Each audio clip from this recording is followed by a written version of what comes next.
As always, thanks for tuning into Black Box Mobile. Today we got something a little bit off the norm. What we're going to talk about is a product from 4 years ago, because let's face it, in the last few years, a lot of these devices that are coming out are great and they're definitely more powerful, but there's nothing really new in terms of design and functionality, which is why we went back 3.5 years and purchased a ConceptD 3 Ezel. And we're going to show you what this device can do. Here's a little sample.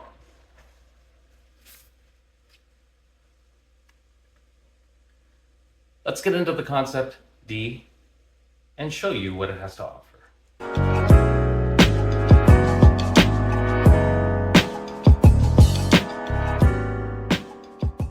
Just before we actually truly get started, I'm not really sure what kind of review this really is. Is it about the ConceptD Ezel 3?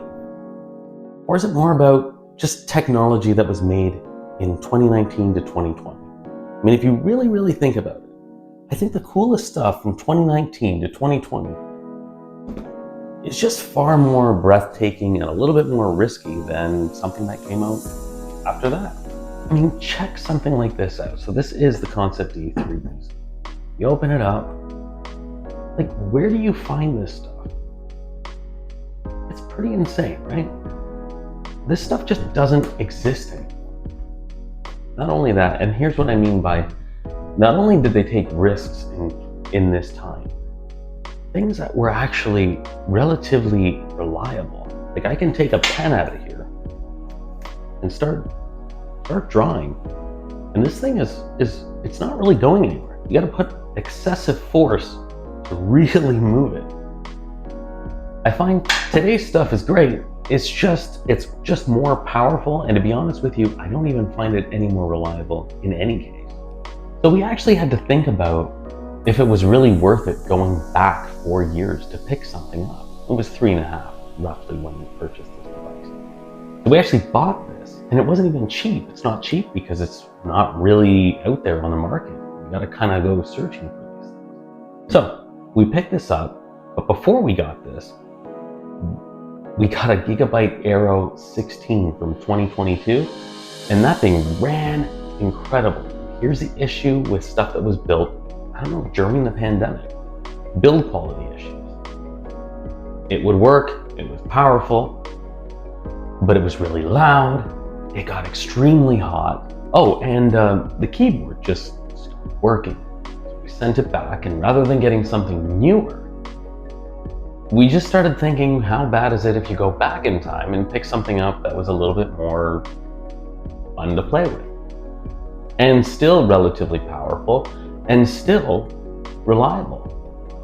Haven't had any issues with this. I know some of you are probably thinking, well, newer is always better, and the old stuff's obsolete, but I mean, we're kind of here to say that's not necessarily true. I mean, this thing can still run games, and it can still do everything you do on a day-to-day basis.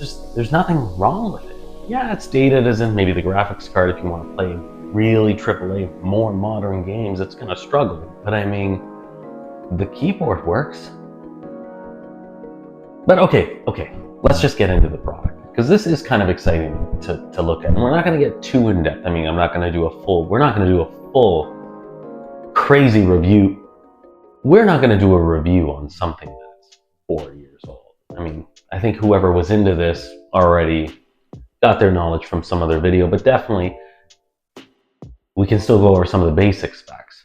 So for example, this laptop has an i7 10750. I don't know, we do more phones than we do laptops. So if you want to really learn more about laptops, I think Matthew Moniz has a video on this.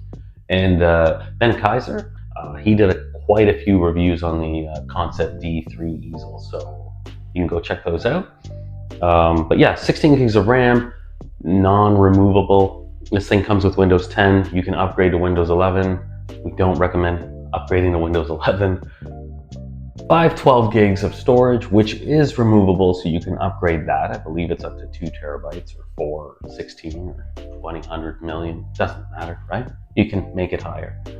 Here's the coolest thing about this laptop is it is a hybrid, right? Because it also has, I hope you guys can see it. I mean, I could flip it around, but then I can't see it. So either way, it has a touch screen, right? So you can go on, you can do everything touch. And there's a lot of 2-in-1 laptops out there that are great, but they don't have a GPU. Now, this GPU is super dated. I mean, it's a GTX 1650 Max Q. Anyways, it can get the job done if you're not doing any heavy gaming. It's only a 4 GB GPU, but still, it has it. So if we were to take a look at the ports on this bad boy, it's actually not bad at all. It's got a relatively good array of outlets. Starting with your DC out, you've got an HDMI out, you got USB-C, it's not Thunderbolt 4, Thunderbolt 3. It can't charge out, which is unfortunate, but I mean, it's nice to have that. DV out, you got a power button over here. You also have a power button up top. And then if we flip it around this side, you got 2 USB-C-A, sorry. My favorite, extra storage, SD card out if you do video editing or photography or anything like that. You're swapping cards in and out. It's beautiful. You don't have to attach the actual device to the computer or throw it on a cloud or anything like that. So that's good. And you got your microphone jack, headphone jack. Awesome. No ports on the back. That's because there is a decent amount of venting throughout this entire device, pretty much on every side but the front. So pretty pleased with these kinds of options, again, for something that's 14 inches. So the keyboard on this device is actually really nice and tactile. Feels really nice. I know people do this a lot on videos, right? I don't know if you guys can hear it because we've got a mic on, but look, click, click, click. It sounds really nice. It feels good. Nothing feels loose or out of the way. The trackpad is all glass. This is so nice. Really smooth, and this was relatively big. I know it's kind of standard size now in 2024, but late 2019, this is relatively big. Keep in mind, for something that is only 14 inches, right? So another cool thing too is while you're working, especially if you're standing up, you can tilt this thing and just have it more to your liking. So you're not necessarily bending over, raising your desk or lowering your desk. It's a great, great, great feature to have. And if we're talking about sound, I mean, it's okay. It's relatively clear at high volumes, but there is no bass and there's quite a bit of just overall lightness to it. Have a listen for yourself.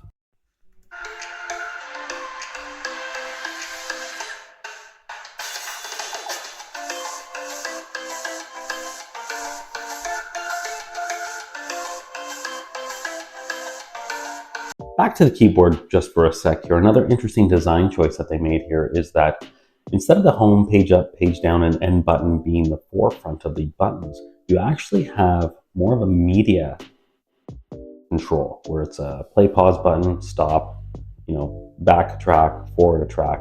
And if you want to use the home buttons, you actually have to hit the function key in order to get that. Just kind of a clever design choice if you are really heavy into media. Not so good if you're not, but just thought it was worth mentioning. Another cool feature if you're jumping from application to application is this little switcher button. That links to the website you're on if you want to refer to anything. And if you like color picking, you're an artist, you have that as well. And if you feel like you want to be a little romantic later at night, you also got a backlit. It's got this really orangey warm glow to it. It actually looks better in person than if you're looking at this through a camera. I think it's nice. I think it's actually a better color at night. That bright white just hurts the eyes. This thing is nice. As far as going around every key 100% like coverage, yeah, maybe not the most perfect, but it gets the job done. And again, the warm color I think is much appreciated. And back to the trackpad, which really nice and smooth. Gestures work really, really well. Definitely no issues there, and it feels. Overall, a really clean, smooth feeling, and it's just nice to have the glass over the plastic. Quality is really good. And speaking of quality build, this thing has a very interesting build. So it's built of not regular aluminum, it's magnesium, which is supposedly supposed to make it 20% lighter and nearly twice as durable at the same thickness. The cool thing is, though, on top of it, it's cool and it's also not cool because the feeling isn't as metallic, I guess as you'd say. It almost does feel like it's painted, so it has like a ceramic-like surface. So if it's cold, then this thing feels exactly as it should. Once it gets warm, it almost kind of has a plastic feel to it, but you can tell like it's definitely none of that. I also believe it's supposed to be stain resistant too. So if you are concerned about grabbing this thing in the only color it comes in, which is white, you shouldn't have to worry about that. And oh no, what are we gonna do? I don't have enough camera real estate. Do you like that segue? So I can just do this. The whole thing pretty much turns into a tablet. So check this out. I know it's kind of hard to see, so let me arc this up. Again, another cool thing that you just don't get anything. You probably still can't see it. Check that out. Hopefully you guys can see that. And now you can just start drawing. Now they say that this pen isn't really that good because it's not the best technology from Wacom, which this pen is for, and it is a bit skinny, but for the most part, honestly, unless you're a professional drawer, or you have like an app that can help out with smoothness, it's not too bad, and it's pretty good. It has the buttons too, right? You can use to erase, etc. It's pretty cool, man. No issues for me. Now, one really, really nice feature about this laptop, and I said it twice, is because normally 2-in-1 laptops come with a glossy screen. This thing has a matte screen, which is great for reflections. You don't really see that, yet it's colorful enough, vibrant enough to make you think that this thing could be a glossy screen. Regardless, this screen looks great. I wouldn't have any complaints with it. I don't have any complaints with it, and you shouldn't either. Speaking of screens, why don't we test some games out and see what they look like? And as mentioned, that this thing can run games. It's actually pretty decent. There is no issues with it. You just gotta downgrade the graphics. Now, if you want to play something like Cyberpunk, yeah, that might be a bit of an issue. But for the most part, this thing looks good, it feels good, it's mobile. And if you have it plugged in, you definitely have enough power to have a little fun.